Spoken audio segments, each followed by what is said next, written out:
Just take your time.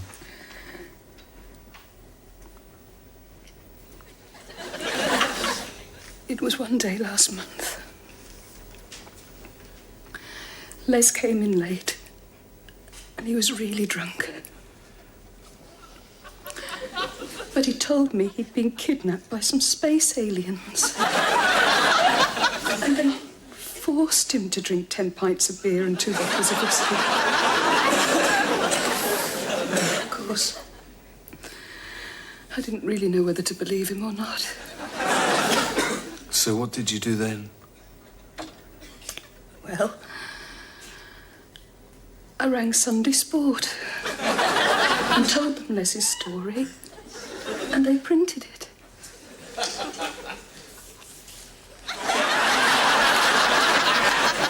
Then I knew. It had to be a load of bollocks.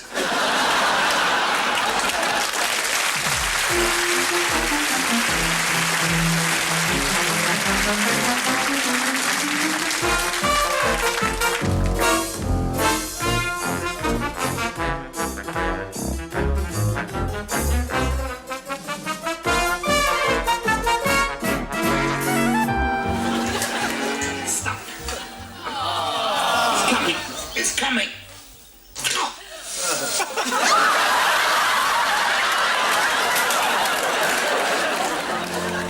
Robert De Niro is Jake LaMotta in a picture about people you wouldn't want to know, with scenes you can't understand.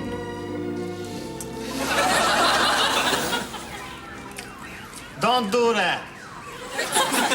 Don't do what? Don't do that. Do what? Eat like a pig. You saying I ain't like a pig? Sure, I'm saying eat like a pig. Eat like a pig. You saying I ain't like a pig? Sure. Shut your mouth. This is my house, you're my guest, and you eat my food. Hey, come on, eat like an animal. I am an animal. Yeah, but you don't have to eat like one. Hey, shut up! We're trying to have a conversation in here! Come here. Come here. Come where? Come here. Okay, I'll come there. Punch me on the nose. Punch you on the nose. Yeah, punch me on the nose. Get out of here, I'm your brother. I ain't gonna punch you on the nose. Punch me on the nose. I ain't gonna punch you on the nose. Come here. Come where? Come here. Come here. Okay, I'll come there. Pop me on the schnoz. Pop you on the what? The schnoz. Pop me on the schnoz. I ain't popping you on no schnoz. Then ping me on the skadooty. I ain't gonna pin you nowheres. What are you, faggot? No, I ain't What no are you, faggot. meatball? Okay, so I'm a meatball. So what? You sleep with my wife. I didn't sleep with your wife. You sleep with my wife. I didn't sleep with your wife. You sleep with my wife, because I'm out of town for a couple of days. Okay, I'll sleep with your wife.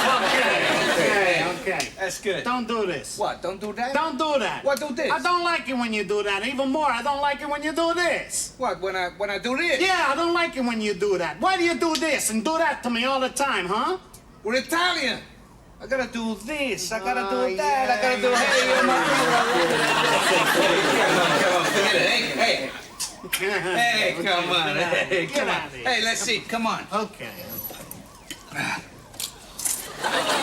Eat like a pig. You said I ain't like a pig? Sure, you eat like a pig. I'm saying you eat like a pig. Don't miss the padding, the needless chat, the inane dialogue, and the piles of spaghetti in Martin Scorsese's Raging Bullshit.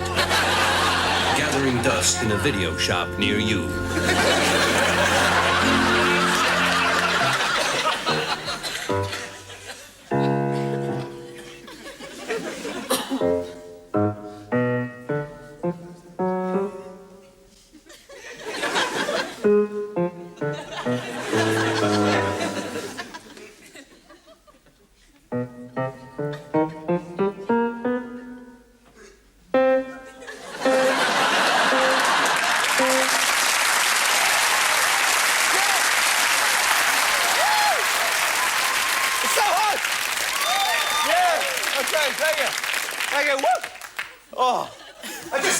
To get this great big pair of underpants of a show on the road. Yeah, can't wait, yeah. I'm just feeling so hot. And I've just got sexiness pouring out of every pore of my body. Yeah. Do you mind if I'll just make a short announcement. It won't take very long. Okay. Everybody, this is my best friend. Listen to him, please. The stage is yours. Ladies and gentlemen, if you bear with me...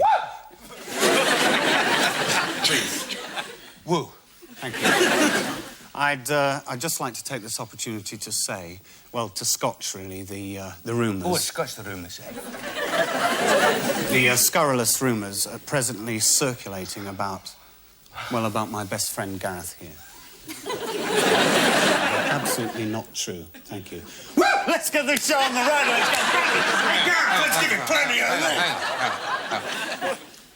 What rumours? Huh? You said that there were rumours circulating about me. You know, the What rumours. No, I don't know what rumours. Look, I wouldn't have mentioned it if I knew you were going to get uptight about it. Oh, Norman, I'm not getting uptight about it. Now, tell me, what rumours? I'm not telling you, Gareth. It'll spoil your performance in the show. There won't be any show. Look. The rumours are totally false. They're totally unfounded, all right? So let's get on with the show and go, woo! And give them 10 o'clock Sunday. I know what rumours you're talking about. And you're right. They're ridiculous, completely laughable. Yeah. I told you they were ridiculous. Now, let's get changed for the first sketch and give it plenty of whoops. OK? Yeah, OK. I've never even met his wife.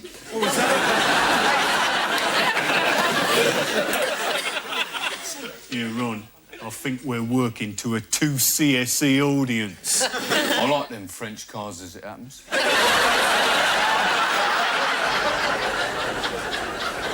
Playing Sunday League soccer's my life, right? I mean, people really wind me up when they say it's all about beer-swilling big fat yobbos, because they're wrong. It's all about rigid self-discipline and personal fitness. He starts winding up, he keeps on winding up, and he ends up winding up. Right, wind up, right? A wind up? Yeah, sure. You're wound up by a wind-up merchant. I'm well wound up, is that? Oh, right, the night for a big game. Well, I look after myself as that. You know, I think it's important to relax. I like to put the game, you know, out of my mind and get completely pissed. I'm not averse to the odd 15 pints of lager top. I'm still a bit of a Nigel Avers, though, you know, a bit of a charmer as it goes. Yeah, my mates reckon it's a bit of a gift I've got. My name's Sid. Did you drop them?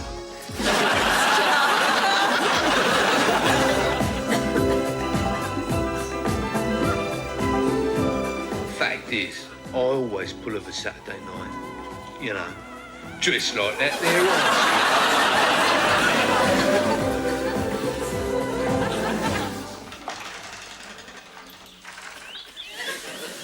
Nah, mate, nah. I'll never drive home if I've had a drink. Not me. I always leave the car right where it is. Mind you, living around here, you ain't got much option. Of course, you've got to get a good night's kip before the game. You know, set yourself up right proper. You know, I look forward to Sunday mornings as it happens, you know. It's a bit of a laugh, isn't it, you know. I mean, they're a good bunch of lads, you know, and they're mates. And as we say, like, you know, once your mate's a mate, he's a mate. Morning, wankers. I think the warm-up is dead important, like, it gives me an opportunity to stretch those muscles what don't get used during the week. When I play football, right, I play to win, but I play fair. Hard, but fair. Mind you, at times, I'm a cheating bastard.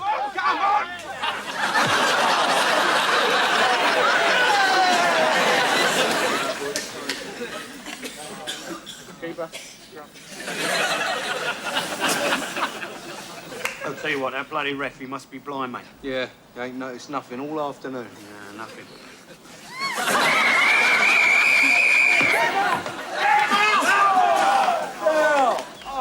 Hey, good goal, mate. Of course, I once had trials for Wimbledon, but they said I wasn't physical enough. What? Come on, ref, I went for the ball. It's diving. That's it, lad, you're off.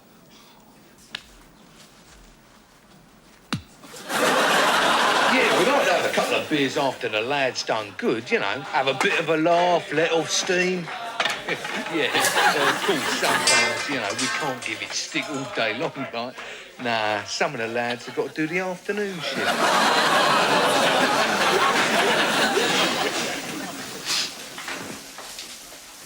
Thanks for the game, ref. That's all right, son. By the way, that was a fair tackle. Brad. And, what have you brought to show me?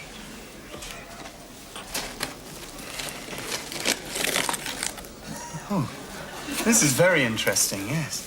I think you'll find that that this opens like this. Oh, that's beautiful, look. Yes, do you know what it is? Is it a clock? No, it's not actually a clock. It is, in fact, a hamburger. Oh. Yes, and if I'm right, the top comes off like this, you see? And if I may, I'd just like to turn it over, because on the bottom we may find... Yes, you see, this thumbprint here leads me to believe that this is probably the work of Millicent Warhol from the Jolly Cooker group of eateries, probably somewhere in Lincolnshire. Lincoln? How did you come by this? Well, my son left it on the mantelpiece about 3 weeks ago, which is why I thought it was a clock. How much did your son pay for it? £1 new quid, old money. I see. Well, it's a very beautiful thing, I must say. It really is very beautiful, but I'm afraid, unfortunately, it's not worth very much, because there are hamburgers still in the shops for sale today, much older than this particular item.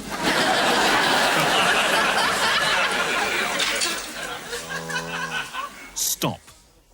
Is it really worth the risk? Use a long gun. It's better to be safe than to get your shirt sleeves wet.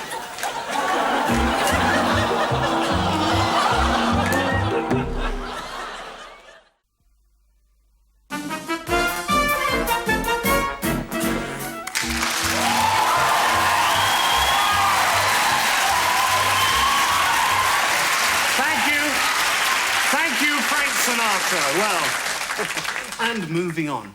My next guest is an author who's recently published a biography on John Lennon called I'm the Only One Who Really Knew John, and in fact, I knew him better than all the others who've written a book about him. And this book has caused a storm of controversy, including accusations that its contents are so blatantly inaccurate and false that it stands a good chance of being serialised in the Daily Mail. And this author is Godfrey Bowman. Mr. Bowman, good evening. Good evening.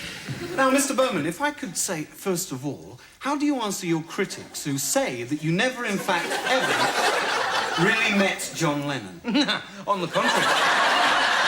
I knew John very, very well, very, very well. In fact, I knew him like a brother. Yes, well, could you explain to me why, throughout your book, you refer to him as John Lemon? I beg your pardon? You call him John Lemon. His name is, in fact, John Lennon. Was it really? I mean, no, it must have been a printer's error. May I quote from the book, please? Go ahead. Then John and 3 other lads formed the group that would conquer the world. Yes? Mr. Bowman, who exactly are the Bottles? The Bottles, the Fab Five. Eleanor Ragbag, it's been a hard day last night. Hey, June. Great hits. They were called the Beatles, Mr. Bowman. The Beatles, the Bottles, if you want to just nitpick over tiny inaccuracies. Yes, well, your book seems to have rather a lot of inaccuracies, doesn't it? Nonsense. Well, for a start, the Maharishi Yogi was an Indian guru, not an Afghanistan goalie. The Cavern Club is, in fact, in Liverpool, not Weston-super-Mare. And John Lennon was the rhythm guitarist, and I'm quite sure he never played the bagpipes in his life. My readers aren't worried about superfluous detail. My readers are worried about truth. The truth, I see. Let me quote again. The demise of the Bottles came about when John met and fell in love with a 4-foot Japanese midget who had all the charm, personality and sex appeal of a similar-sized bag of washing. Yes? But, Mr. Bowman, there is one further inaccuracy in your book. John Lennon. Lennon? Yes, John Lennon actually never joined the army and served in Germany, Mr. Bowman. He didn't? No. Oh, I must be confusing him with the subject of my latest biography. Oh, you've written another biography, have you? Yes, I have.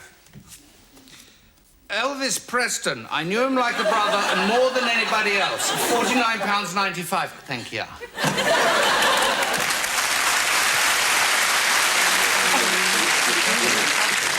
Yeah, he's sitting in something in the air with this. Colin Smedley is a man who wears purple tank tops.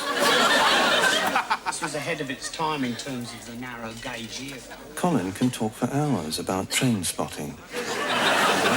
If I roll my trousers up, you'll see a remarkable thing. Look. Colin can touch his wrist with his thumb. I prefer the laser printer myself. Colin Smedley is a man who knows about computers. Okay, I may disagree. A TV survey has revealed that Colin Smedley is still a lot more interesting than Martin Daniels.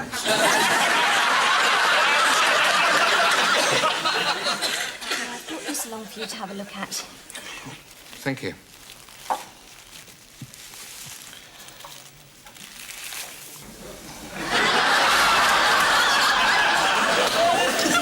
It's been in the family for years. Yes.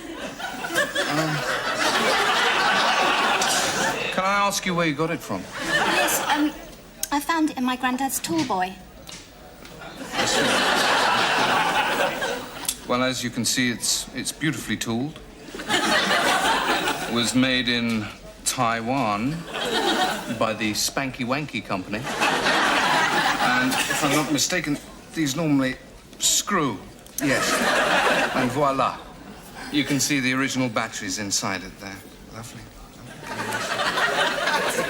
Wow.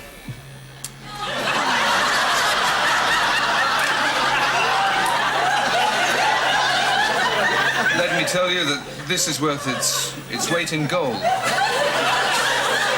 Have you got it insured? No. Well, I strongly recommend that you do. But up until time as you do, I'd say that you'd better keep it in a very private place.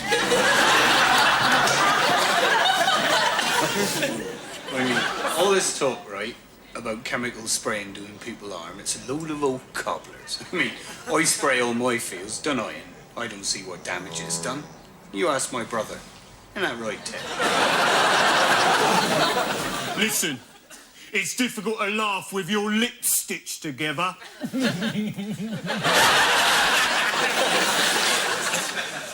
Readings from my latest anthology, Nitrous Oxide, What a Gas, by Groovy Wordbender.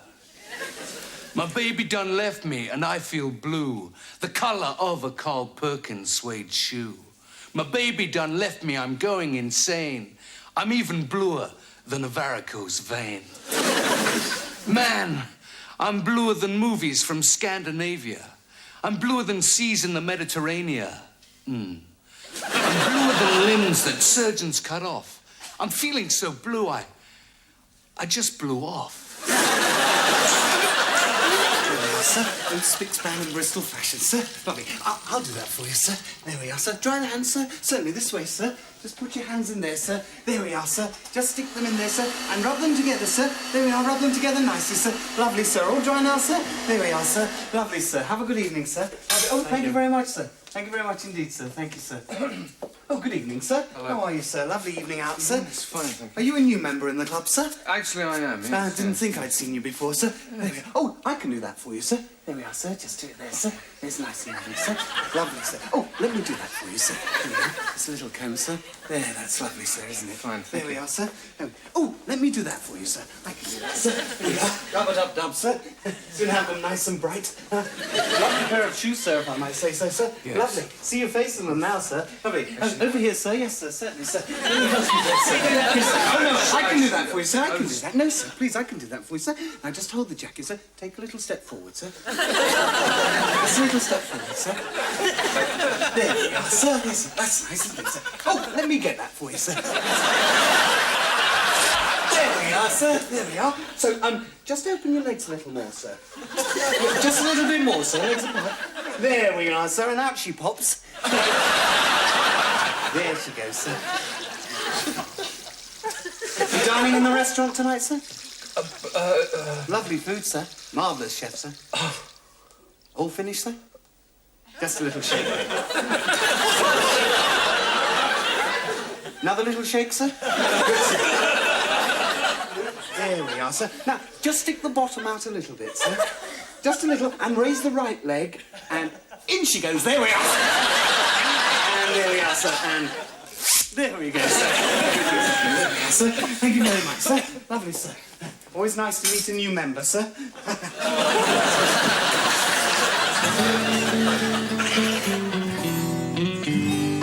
Remember in the 60s when we shot to fame, singing with the Lesbos how we made our name. In a bright nylon polo neck and trousers so tight, we sang on your telly in black and white. When you watched in black and white, you'd often wonder, was your telly alright? Watched in white and black, you would see us rolling forward, then slowly rolling back. Did it make you cry? Did it make you laugh when a big black line chopped my face in half? What about mine? I ask with politeness, is this radiation? Or have you filled with the brightness? When you watched in black and white, you'd often wonder, was your telly alright? When you watched in white and black, we would slide to the side, and then we'd come back.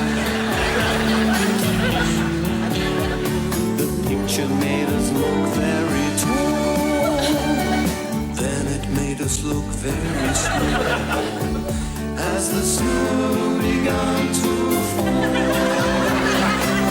Is there a pigeon on the aerial? In the days of black and white, remember how we used to say goodnight?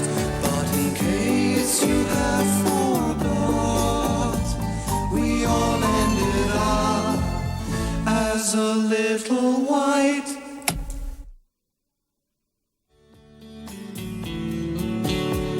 The picture made us look very tall, then it made us look very small as the snow began to fall.